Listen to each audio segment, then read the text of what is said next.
Graça e paz. Apocalipse, capítulo de número 2. Escreve ao anjo da igreja que está em Éfeso. Isto diz aquele que tem na destra as 7 estrelas, que anda no meio dos 7 castiçais de ouro. O apóstolo João vai começar agora a escrever o teor das 7 cartas que ele escreveu para 7 igrejas. Lembrando que o leitor do Apocalipse, ao levar a profecia do Apocalipse para as igrejas, ele lia o texto do Apocalipse e no final ele lia a carta daquela igreja, deixava a carta da igreja e levava o livro do Apocalipse e as outras demais cartas para um circuito cujo qual o autor do livro, no caso o apóstolo João, definiu para que fosse lido naquela época. Óbvio que enquanto o leitor do Apocalipse lia para a igreja aquelas cartas, alguns irmãos faziam um registro para copiar o livro do Apocalipse. Ok? Então existem muitas cópias do livro do Apocalipse por causa dessa questão de ser um livro lido e ouvido pela audiência cristã na época. O que vai acontecer nesse processo da escrita das cartas e da leitura das cartas? Essas cartas elas possuem inúmeras mensagens para aquela igreja do primeiro século. Mensagens estas específicas para cada contexto cujo qual cada igreja estava vivenciando. Para nós, hoje, essas cartas elas devem ser lidas como uma espécie de orientação espiritual e moral da nossa fé. As coisas que Jesus está orientando aos Efésios, as coisas que Jesus está orientando à igreja de Esmirna, à igreja de Tiatira, à igreja de Pérgamo, são orientações que todos nós que cremos em Deus, em um momento da nossa vida, precisamos receber. Essas cartas, elas possuem... Oi, querido, Deus abençoe a sua vida. Essas cartas, elas possuem elogios, exortações, da parte de Jesus para a igreja. Elas têm uma breve caracterização do Cristo que é tirado do capítulo 1. Ontem eu estava lendo para vocês o capítulo 1, fazendo a exposição do Cristo que se apresenta para João. E aqui, João vai pegar um pedaço daquele Cristo e colocar em cada carta. Entendeu? É legal isso. Lá ele mostra o todo do Cristo que aparece para ele. Vimos lá que era o Cristo da glória, o ressurreto, todo-poderoso, cheio de figuras de linguagem representando ele. Aqui, quando ele for falar de cada carta, ele vai pegar um pedaço da adjetivação desse Cristo e vai colocar nessa carta. Beleza? Número 2. Existe um louvor às boas ações, às boas obras da igreja. Jesus vai louvar aquelas igrejas, ok? A única igreja que não recebe um louvor é a igreja de Laodiceia. Número 3, uma censura pelas suas faltas, exceto a igreja de Esmirna e Filadélfia. As duas únicas igrejas que não é censuradas é a igreja de Esmirna e a igreja de Filadélfia. Número 4, acontece uma promessa dirigida a cada igreja, uma promessa especial, algo único para cada uma daquelas igrejas. E número 5, existe uma fórmula que João coloca no texto: quem tem ouvidos, ouça o que o Espírito diz às igrejas. Lembra no nosso primeiro encontro que eu falei, a literatura apocalíptica é caracterizada pelas repetições. Então, essa expressão, eu vou ler daqui a pouco para vocês, você vai ver, ela repete constantemente em todas as cartas. A quem tem ouvidos, ouça o que o Espírito diz às igrejas. Porque esse texto era lido e ouvido pela audiência, pela assembleia, pela igreja. E quando o leitor repete a ideia, isso faz com que o ouvinte preste mais atenção, não se disperse.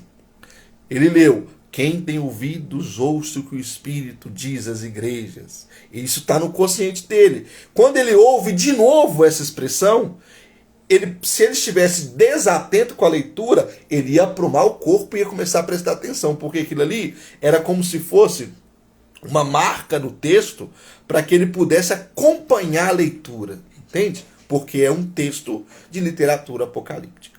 Então, nós precisamos ouvir a leitura desses textos, ler esses textos e tentar encontrar na nossa vida onde essas cartas nos edificam. Então, no versículo 2, ele fala assim, olha, eu sei as tuas obras. Então, Jesus começa declarando que conhece as coisas que os efésios estavam vivendo. Conheço as suas obras e conheço o teu trabalho. Vocês trabalham.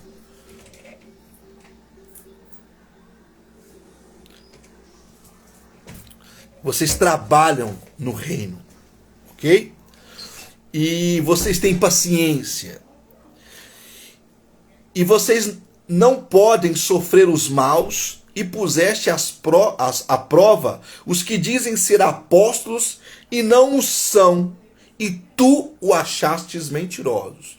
Então o que Jesus está dizendo? Vocês trabalharam para Deus, vocês fizeram coisas grandiosas para Deus, parabéns. E uma coisa que vocês fez que se destaca é o fato de vocês ter colocado à prova os falsos apóstolos, os falsos ministros, os falsos ensinadores. Isso é um elogio de Jesus para a igreja de Éfeso, que, por sinal, era a maior igreja daquela região. Era a igreja mais populosa, mais poderosa, é a igreja dos Efésios. Então, essa mensagem é para nós também. Como que você está colocando à prova os falsos ministros da palavra, os falsos pastores, os falsos pregadores? Esses caras, eles precisam ser exortados por nós. Nós temos que dizer que eles estão equivocados. Nos últimos dias, tem aparecido muitos falsos apóstolos, muitos falsos mestres, muitos falsos profetas. É função nossa denunciar o que é falso. Versículo 3. E sofrestes, vocês sofreram, e vocês têm paciência, e trabalhaste pelo meu nome e não te cansaste. Vocês fizeram o trabalho árduo, o trabalho da evangelização, tiveram a paciência desse sofrimento. Verso 4. Tenho, porém, contra ti, que deixaste o teu primeiro amor. Então o que Jesus está dizendo? Olha, vocês fizeram todas essas coisas, parabéns, mas tem uma coisa que vocês estão deixando. Vocês estão deixando de colocar o amor em primeiro lugar. Vocês estão fazendo coisas maravilhosas, parabéns, mas no passado, as coisas maravilhosas que vocês fizeram motivados pelo amor em primeiro lugar, ok? O teu primeiro amor. Aí, além de exortar, ele chama a igreja ao arrependimento. Lembra-te, pois, de onde caíste, e arrepende-te, e pratica as primeiras obras. Quando não brevemente a ti virei e tirarei o teu lugar, o seu lugar, o teu castiçal, se não te arrependerdes. Então, Jesus está dizendo assim, ó, se vocês não se arrependerem dos seus pecados, eu vou tirar de vocês a realidade cujo qual eu inseri vocês. Vocês vão deixar de ser a minha igreja. Vocês deixarão de fazer parte do meu povo. Então, ele o que ele faz? Ele confronta, vocês estão fazendo uma coisa errada, e vocês têm que se arrepender das coisas erradas que vocês estão fazendo. Porque, caso contrário, eu vou retirar o castiçal de vocês. Eu vou retirar a minha graça de vocês. Tenho, porém, isto. Versículo 6. Que aborreces as obras dos nicolaítas. as quais eu também aborreço. Existem poucas informações para nós acerca de quem seria esses nicolaítas, ok? Provavelmente, né, eles são um grupo descendente de um bispo herege da época chamado Nicolau. Então, os nicolaítas eram pessoas que viviam uma espécie de heresia contra a fé cristã. Naquele tempo, hoje a gente não tem muitas informações, mas naquele tempo o povo de Éfeso sabia muito bem quem era o grupo dos nicolaítas e o que eles faziam. Então a gente pode ler esse texto da seguinte maneira: como a gente não tem muitas referências acerca dos nicolaítas, a gente pode ler dessa forma: tudo aquilo que se opõe à sã doutrina, tudo aquilo que se opõe à fé, nós temos que aborrecer. Aborrecer as obras dos nicolaítas, as quais eu também aborreço, diz Jesus. Versículo 7. Quem tem ouvidos, ouça o que o Espírito diz às igrejas. Aí ele promete uma promessa: ao que vencer, dar-lhe-ei a comer da árvore da vida, que está no meio do paraíso de Deus. Ok? Comer da árvore da vida, que está no meio do paraíso de Deus. Observe uma coisa: a árvore da vida aparece lá no Gênesis, e depois não aparece nas Escrituras, e agora aparece aqui.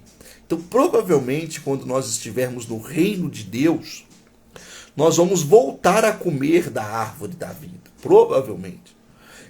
No livro do Gênesis, quando Adão e Eva pecou, eles comeram do fruto da árvore do conhecimento do bem e do mal. Havia duas árvores muito importantes no Jardim do Éden: a árvore do conhecimento do bem e do mal e a árvore da vida. Quando Deus expulsou o casal do Éden, ele colocou anjos protegendo o caminho da árvore. Ou seja, quando nós estivermos no reino de Deus, segundo essa carta aqui, a gente entende que teremos acesso ao fruto da árvore da vida. Versículo 8, a segunda carta que Jesus escreve à igreja, a igreja de Esmirna. E ao anjo da igreja que está em Esmirna. Quem é o anjo? É o pastor da igreja, o representante da igreja, o líder da igreja de Esmirna.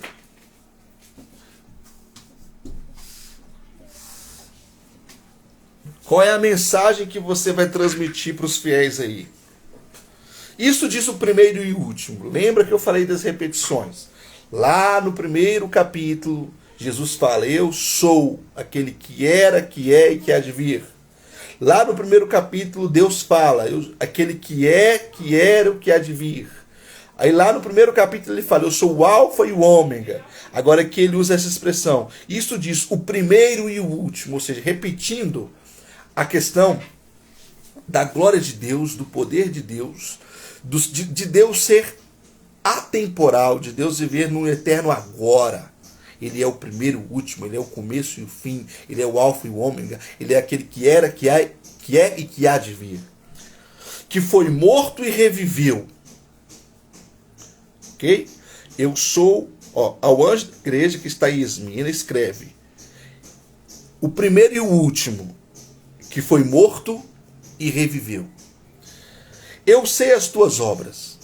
Ou seja, a mesma coisa que ele elogia os Efésios, ele elogia os de Esmirna.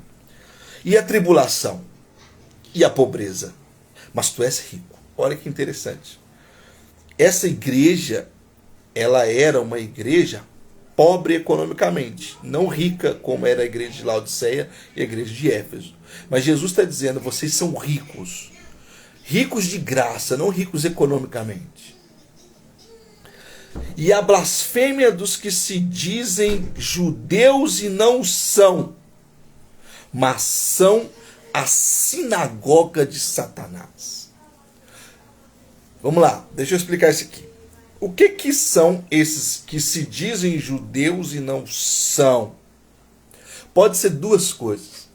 Pode ser, em primeiro lugar, judeus que estão tentando viver o judaísmo a fim de ganhar uma vantagem sobre os não-judeus.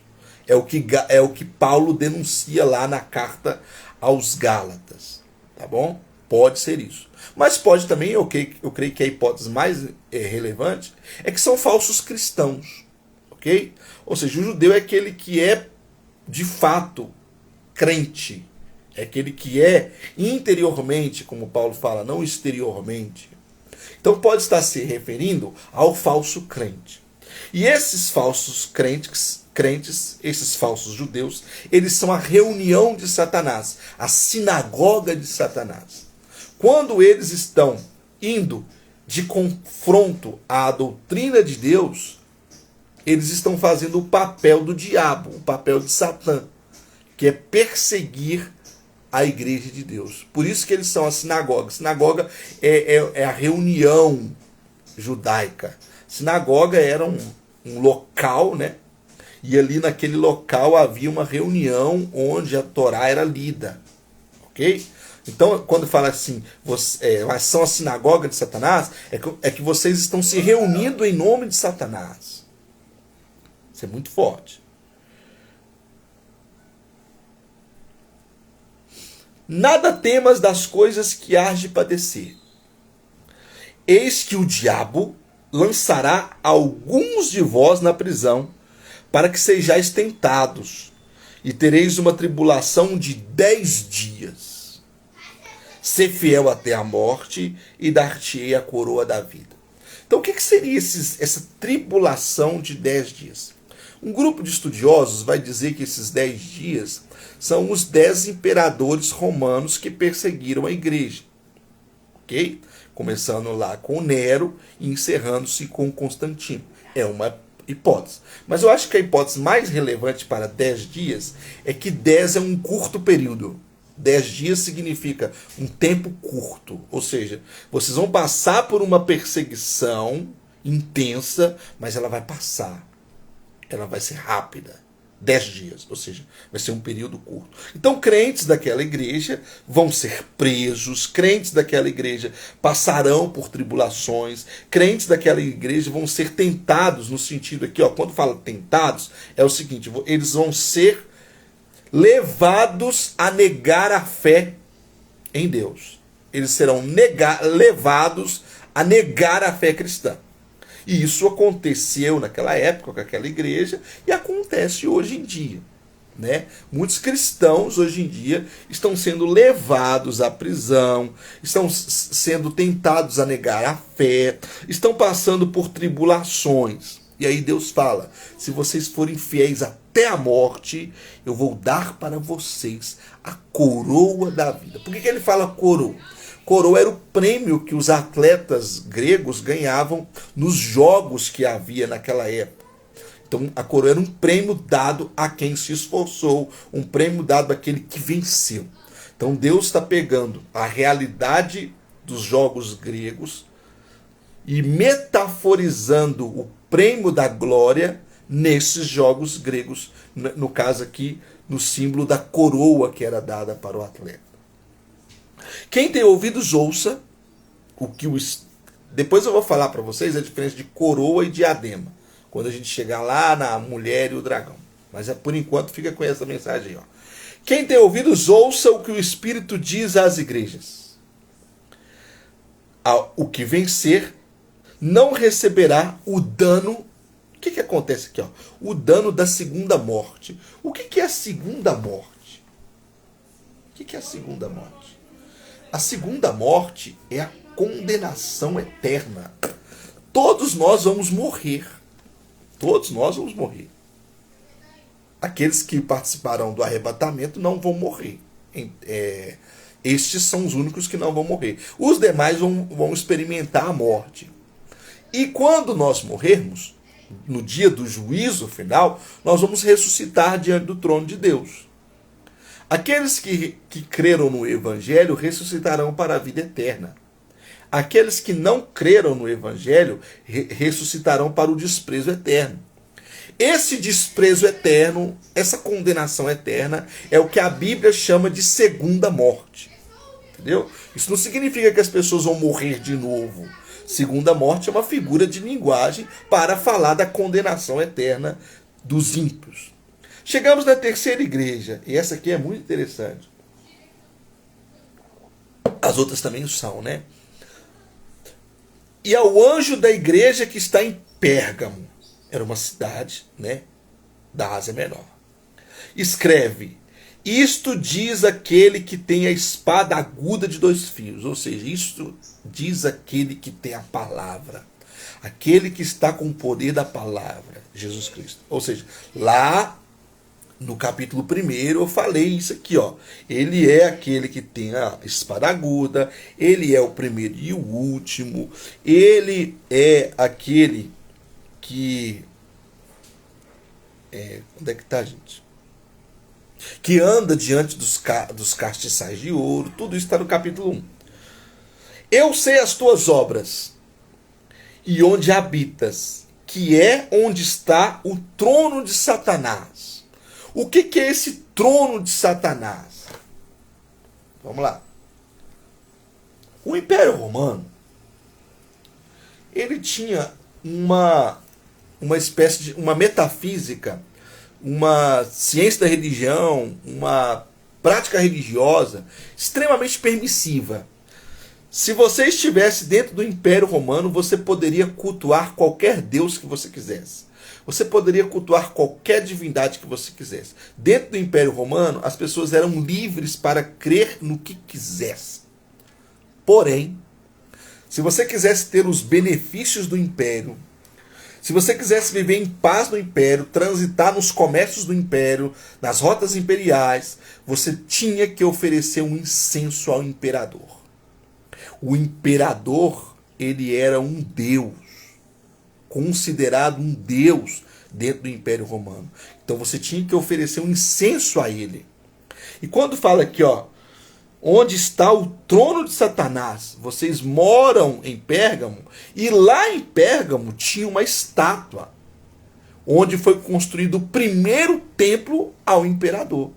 Por isso que quando João está dizendo isso, escrevendo essa carta, ele está mostrando aí em Pérgamo, vocês estão no olho do furacão, no epicentro da idolatria, onde está o trono de Satanás, ou seja, onde está a estátua do imperador, onde foi construído o primeiro templo do imperador. E a coisa para vocês é séria, muito séria. As religiões, elas convivem muito bem entre si. Você pode ser de uma religião e oferecer um incenso para quem você quiser. Você pode adorar Mitra, era um deus cultuado principalmente pelos soldados romanos. Você pode cultuar Mitra e oferecer incenso ao imperador. Os deuses romanos, eles eram uma releitura dos deuses gregos, com nomes latinos, ok? Você pega lá Júpiter, Mercúrio, é figura de linguagem para os deuses da Grécia Antiga, porque o Império Romano conquistou o Império Macedônico. E o Império Romano, ele não destruía a cultura conquistada do povo cujo qual ele conquistou. Ele dialogava com aquela cultura e pegava para si elementos positivos da cultura, segundo eles. Entende? Então, a religião romana, o paganismo romano, ele era nada mais, nada menos que uma releitura dos deuses gregos antigos. E essas pessoas cultuavam esses vários deuses, ofereciam esses vários sacrifícios, esses vários cultos, e para essas pessoas não tem problema nenhum oferecer incenso para o imperador. Para o cristão, não. O cristão, ele é totalitário, ele não pode servir a 2 senhores. Ou ele serve a Jesus, ou ele serve a outra coisa. O coração do cristão não pode ser habitado, do ponto de vista da adoração, por outros seres. Esses dias eu estava aqui nas redes sociais e vi uma pessoa colocando uma publicação de Jesus ao lado de vários deuses das religiões que há no mundo. As outras religiões podem colocar Jesus em qualquer lugar. Jesus não fica em qualquer lugar. Ou Jesus é tudo, ou Jesus não é nada. Ou Jesus é o Deus, o único Deus verdadeiro, ou ele não é nada. Então Jesus está dizendo para os de Pérgamo o seguinte: olha, vocês habitam no lugar mais perigoso para a adoração.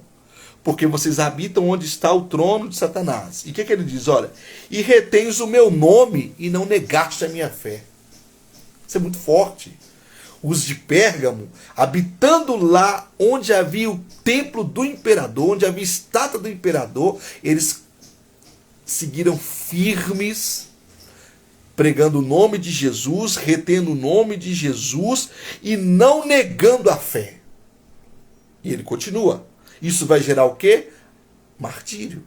Ainda nos dias de Antipas, minha fiel testemunha, o qual foi morto entre vós, onde Satanás habita. Então isso aqui é mais uma referência, né? Onde Satanás habita. Ou seja, ele morreu diante do próprio imperador, aí entre vocês. Antipas, aqui agora, vai aparecendo vários nomes de personagens que viveu naquela época e de personagens que viveram no passado, que são símbolos de uma realidade cujo qual os crentes que estão vivendo naquela época estão passando. Por exemplo, eu acabei de ler agora há pouco a questão dos nicolaítas, né? Os nicolaítas provavelmente vêm desse bispo chamado Nicolau, que era um herege que havia na época. Agora aqui cita Antipas. Antipas foi um mártir daquela igreja. E daqui a pouco vai citar outros personagens. Então Antipas é um símbolo. É óbvio que esse Antipas viveu naquela época, foi um homem conhecido, mas ele é um símbolo do mártir. Ele é um símbolo daquele que não negou a fé e que chegou ao ponto de perder a sua própria vida por não negar a fé cristã. Mas umas poucas coisas tenho contra ti, porque tens lá os que seguem a doutrina de Balaão. Aqui agora ele cita um outro personagem lá do Antigo Testamento. E esse personagem ele carrega uma quantidade enorme de figuras de linguagem. Olha só. O qual ensinava Balaque, outro personagem do Antigo Testamento, a lançar tropeços diante dos filhos de Israel, para que comessem dos sacrifícios da idolatria e se prostituíssem. Ou seja, o que é o Balaão daquela época, o Balaque daquela época, e o que é o Balaão de hoje, o Balaque de hoje? É aqueles que ensinam os crentes caminhos tortuosos. Aqueles que ensinam os crentes a adorar a Deus e outras coisas. Aqueles que ensinam os crentes a adorar a Jesus e adorar o dinheiro. Entende? Toda pessoa que coloca esses sacrifícios de idolatria, que levam o crente a se prostituir, desde o Antigo Testamento, essa figura de linguagem, o adultério, a prostituição, carrega a ideia de que Israel é a noiva de Jesus, é a noiva de Deus. Israel é a noiva de Deus, a igreja é a noiva de Jesus. Então, quando essa noiva adora outro Deus, ela está se prostituindo diante de Deus. Ela está em idolatria contra Deus. Ela está em adultério contra Deus. E é exatamente isso que João está dizendo aqui na carta aos cristãos de Pérgamo. Eles estão adorando Cristo e adorando os deuses daquela época, adorando as divindades que eram cultuadas dentro do Império Romano, e que não eram poucas, eram muitas. E olha só, tinha pessoas que estavam ensinando isso dentro das igrejas. A realidade de Apocalipse é igual à realidade de hoje. Hoje não tem um monte de gente ensinando Jesus e outras coisas, colocando um monte de coisinha dentro do Evangelho, tentando maquiar o Evangelho. Ok? Não tem pessoas assim hoje? Acontecia naquela época. E o caminho dessa maquiação é idolatria. O caminho dessa maquiagem é a prostituição. Porque se o crente começar a focar o coração dele nas coisas desse mundo, nas riquezas desse mundo, rapidamente ele vai abandonar o Senhor que os resgatou e vai começar a buscar o bem-estar nesse mundo, a riqueza desse mundo, as coisas desse mundo. Assim tens também os que seguem as doutrinas dos nicolaítas. O que eu aborreço. A mesma questão lá da igreja de Esmirna. Arrepende-te, pois quando não em breve virei a ti e contra eles batalharei com a espada da minha boca. Ou seja, o que é que Jesus vai fazer? Jesus vai enviar o mesmo que aconteceu lá em Éfeso. Presta atenção. Jesus vai enviar homens de Deus para pregar a palavra lá e batalhar contra essas pessoas em Pérgamo. Existem os falsos profetas, mas existem os profetas de verdade, os profetas de Deus. Quem tem ouvidos, ouça o que o Espírito diz às igrejas. Ao que vencer, darei eu a comer do maná escondido e dar-lhe-ei uma pedra branca. Olha que interessante. E na pedra um novo nome escrito, o qual ninguém conhece senão aquele que o recebe. Duas coisas aqui aparecem. A primeira é uma figura de linguagem do Novo Testamento, ou seja, Deus vai dar o maná escondido. O que era o maná escondido? Onde o maná ficava? Quando Moisés construiu o templo, ele colocou dentro da arca da aliança 3 coisas. A primeira coisa, ele colocou a vara de Arão que floresceu. A segunda coisa, ele colocou as tábuas da lei que ele desceu do Sinai. E a terceira coisa que ele colocou foi um jarro contendo o maná. Esse maná escondido representa esse alimento espiritual que flui de Deus. O mesmo maná escondido lá na Arca da Aliança, como um símbolo da glória de Deus, do alimento de Deus, da provisão de Deus. Ou seja, aqueles que vencerem, eu vou dar a eles de comer o maná escondido. Eu vou dar para eles o alimento de Deus. E a segunda coisa, uma pedra branca. O que é essa pedra branca? Pedra branca representa a pureza de coração daquela pessoa. A pureza de coração daquele que se manteve fiel a Deus. É um símbolo bem simples e pequeno, pedra branca. Um símbolo pequeno que representa a pureza da igreja, a pureza dos crentes que venceram aquela tribulação diante de Deus. E observe um detalhe aqui na construção literária desta carta. Ele está falando de coisas muito pesadas, né? Vocês que habitam onde está o trono de Satanás. Vocês que... Parece que o tom aqui fica bem pesado, a igreja de Pérgamo. Aí quando ele vem com essa mensagem, quem tem ouvidos, ouça o que o Espírito diz às igrejas, é como se fosse um bálsamo de Deus para aquela igreja, para os de Pérgamo.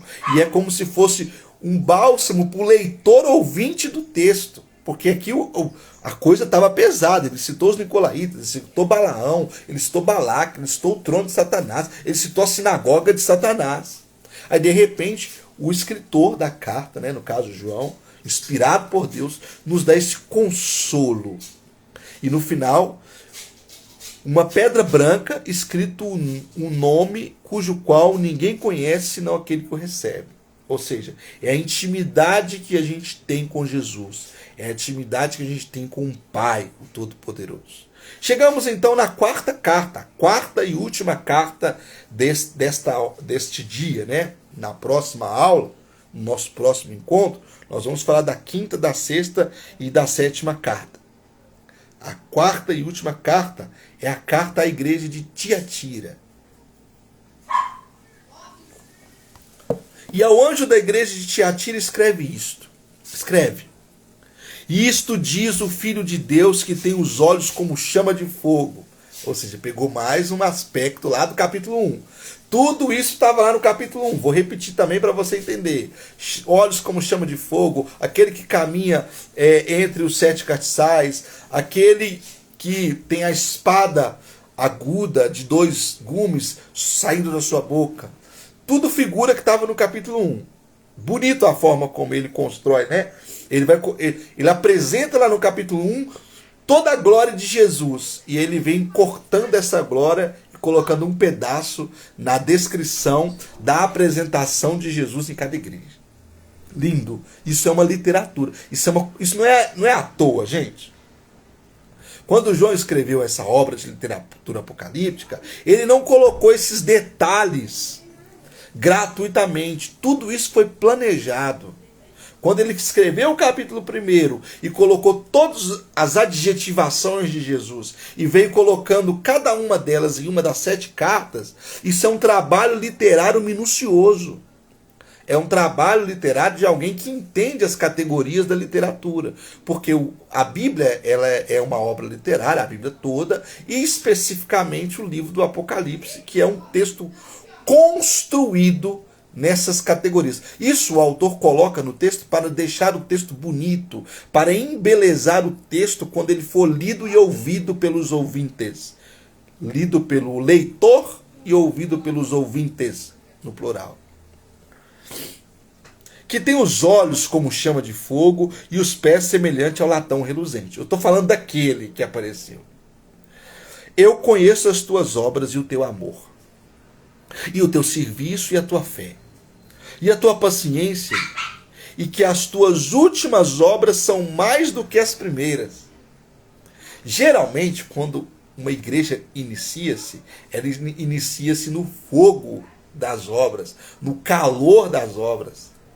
Geralmente, as primeiras obras de uma igreja são mais numerosas que as últimas obras, porque as primeiras obras são as obras da juventude da igreja, e as últimas obras são as obras da maturidade da igreja. A igreja de Tiatira é diferente. As últimas obras são maiores do que as primeiras. Ou seja, os crentes anciãos da igreja trabalharam mais que os crentes jovens da igreja. Isso é muito bonito. Mas tenho contra ti o tolerares, mais um nome vai aparecer, que Jezabel, mulher que se diz profetiza, ensine e engane. Guarda essas duas palavras. Ensine e engane os meus servos para que se prostituam e comam dos sacrifícios da idolatria. Quando fala assim, ó, essa Jezabel que ensina, aparentemente o que João está tentando dizer para os leitores é que era uma coisa boa. E aí depois ele usa esse jogo de palavras. Ensine, ou seja, o ensino é bom, e engane. Ele joga para dentro e joga para fora. Ele põe para dentro dizendo, olha, ela ensina, ou seja, ela está fazendo algo bom. E ela engana. Ela está fazendo algo muito ruim. E aí o que ele usa? Ele usa a figura, uma das figuras mais enigmáticas da Bíblia, que é a princesa Jezabel, que era esposa de Acabe. Se você leu o Antigo Testamento, você sabe o quão desastroso foi o ministério de Jezabel para a nação de Israel. Porque o povo de Israel, desde quando eles saíram do Egito, sempre houve idolatria em Israel.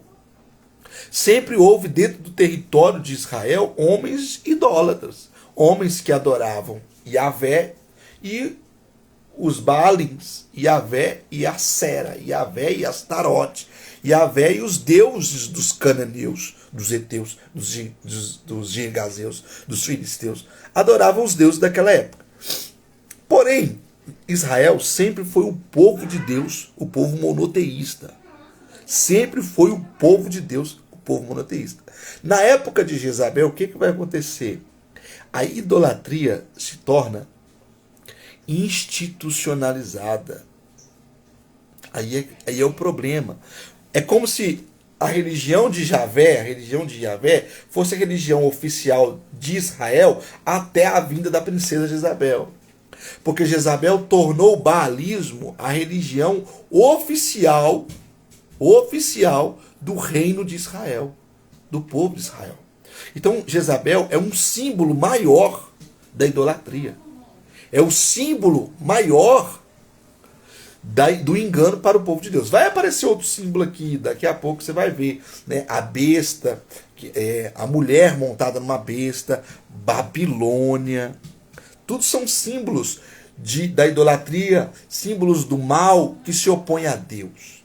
Jezabel é esse símbolo grande, esse símbolo poderoso, esse símbolo que fez com que Você leu a história lá, você via que a Jezabel matava os profetas de Deus. Além de impor o culto de Baal ao povo de Israel, ela assassinava os profetas de Israel, os profetas do Deus Todo-Poderoso, estabelecendo um baalismo, o culto a Baal, como religião oficial do império.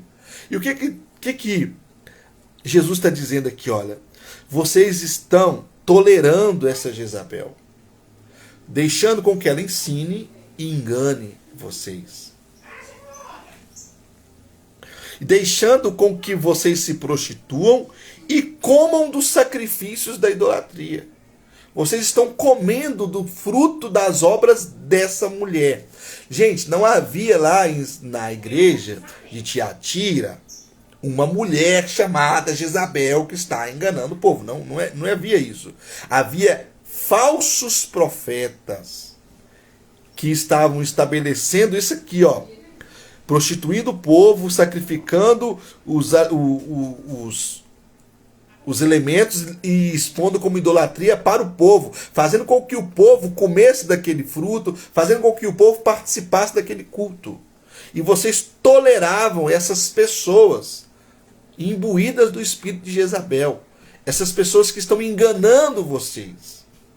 Vocês toleram essas pessoas. Vocês deveriam confrontar essas pessoas. Vocês deveriam exortar essas pessoas. Vocês deveriam ter coragem de dizer que o que essas pessoas estão fazendo é errado.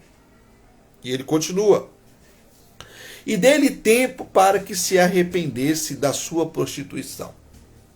Então são crentes que estão se prostituindo com outros deuses. E não se arrependeu. Vocês tiveram tempo e não se arrependeram. Eis que aporei, olha só, Deus vai pôr essa pessoa, essa figura de linguagem, essa Jezabel em cama. E sobre os que adulteram com ela virá grande tribulação, se não se arrependerem das suas obras. Olha que interessante isso, né? Apocalipse, ele traz uma tribulação para os fiéis e para os infiéis. Os fiéis são atribulados. E os infiéis também são.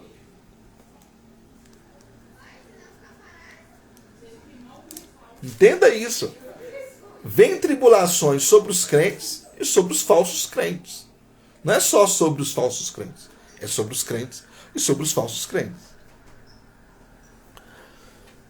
Se não se arrependerem das suas obras, e ferirei de morte aos seus filhos, e todas as igrejas saberão que eu sou aquele que sonda as mentes e os corações, e darei a cada um de vós segundo as vossas obras.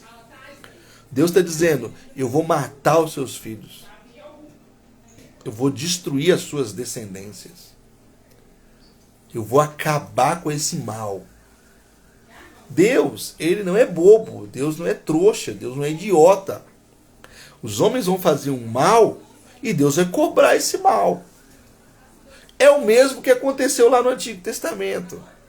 Quando o profeta Elias aparece e prova que Javé é Deus, ele mata os profetas de Baal. Ele mata os profetas de Baal. Isso é uma coisa muito, muito séria. É claro que nós estamos vivendo a nossa vida no século XXI, em meio a um período de paz, em meio a um período cujo paz entre aspas, né? Em meio ao período cujo qual a ética se desenvolveu. A gente não tem autoridade nenhuma para tirar a vida de ninguém. E se tivéssemos, não faríamos. Eu não estou pregando aqui que nós cristãos devemos ter o direito de tirar a vida do outro. É Deus que vai tirar. E ferirei de morte os seus filhos. Claro que lá em Israel, Deus usou Israel para executar o juízo. Aqui o próprio Deus vai executar o juízo. Mas eu vos digo a vós e aos restantes que estão em Tiatira, a todos quantos não têm essa doutrina e não a conheceram, como dizem, olha só agora isso aqui, ó, como dizem as profundezas de Satanás, que outra carga vos não porei. O que significa as profundezas de Satanás? As profundezas de Satanás é o engano do ocultismo que estava naquela época e que está nos nossos dias. Irmãos, a palavra de Deus é simples, clara e objetiva. E lá em 1 Coríntios capítulo 2, deixa eu ler essa passagem, porque essa passagem é legal. 1 Coríntios capítulo 2, versículo de número 10. Mas Deus, vou ler o 9 também. Mas como está escrito, as coisas que o olho não viu e o ouvido não ouviu e não subiram ao coração do homem, são as que Deus preparou para os que o amam. Coisas que Deus vai mostrar lá em Apocalipse. Mas Deus nolas revelou pelo seu Espírito. Porque o Espírito penetra todas as coisas, ainda as profundezas de Deus. O Espírito de Deus nos revela as profundezas de Deus. O Espírito de Deus não nos revela tudo sobre Deus. Nunca saberemos tudo sobre Deus. Mas ele nos revela o que precisamos saber de Deus. As coisas profundas de Deus são reveladas mediante o Espírito. Aqui, nas profundezas de Satanás, o culto satânico era um culto ocultista. Toda religião, todo grupo religioso que fica escondendo coisas dos fiéis, isso aqui você só vai saber se você fizer isso. Olha, nesse nível aqui, você só pode chegar se acontecer isso com você e você não pode revelar para ninguém. Essas profundezas de Satanás, essas coisas ocultas, elas não vêm de Deus, elas não provêm de Deus. Existem as profundezas de Deus, cujo qual o Espírito Santo revela. Mas as profundezas de Satanás, os servos de Satanás, não revelam. Como dizem, olha só, a todos quantos não têm esta doutrina e não a conheceram, como dizem as profundezas de Satanás, que outra carga vos não porei. Eu não vou colocar essas cargas sobre vocês. Versículo 25. Mas o que tendes, retende-o até que eu venha. As coisas boas que vocês têm, guardem até que eu venha. E ao que vencer e guardar até o fim as minhas obras, eu lhe darei poder sobre as nações. Que Jesus está falando do reino, né? Do reino dele. E com vara de ferro as regerá. Vocês terão governo. E serão quebradas como vasos de oleiro, como também recebi do meu Pai. Ou seja, eu recebi a autoridade do meu Pai, vocês também receberão, se vocês perseverarem até o fim. Aí aqui acontece uma coisa muito linda. Olha o contraste da expressão profundeza de Satanás e a expressão que vem em seguir. Dar-lhe-ei a estrela da manhã. Quem tem ouvidos, ouça o que o Espírito diz às igrejas. O que é Jesus dar para nós? A estrela da manhã. Jesus vai dar para nós Ele mesmo. Deus vai dar para nós Ele mesmo. Quem é a estrela da manhã? A estrela da manhã é Jesus Cristo. É a aurora do dia. A estrela da manhã é o sol que brilha sobre nós. Essa estrela da manhã, esse astro que aparece na manhã, que brilha e que ilumina o nosso dia, ele vai brilhar e iluminar a igreja que está em Tiatira, a igreja que está presente hoje, ouvindo esta exposição do livro de Apocalipse. É uma promessa. Deus dá para a gente tudo de Jesus. Uma canção bonita, né, que fala: tudo que Jesus conquistou na cruz é direito nosso, é nossa herança. Tem uma outra canção que fala assim: és a nossa estrela da manhã, o Cordeiro Santo que nos trouxe a paz. Então, a promessa final para essa igreja, né, é tão simples. É o oposto das profundezas de Satanás. É a resplandecente estrela da manhã. Deus abençoe a sua vida. No nosso próximo encontro, nós vamos falar da quinta, da sexta e da sétima carta de Apocalipse. Beijo.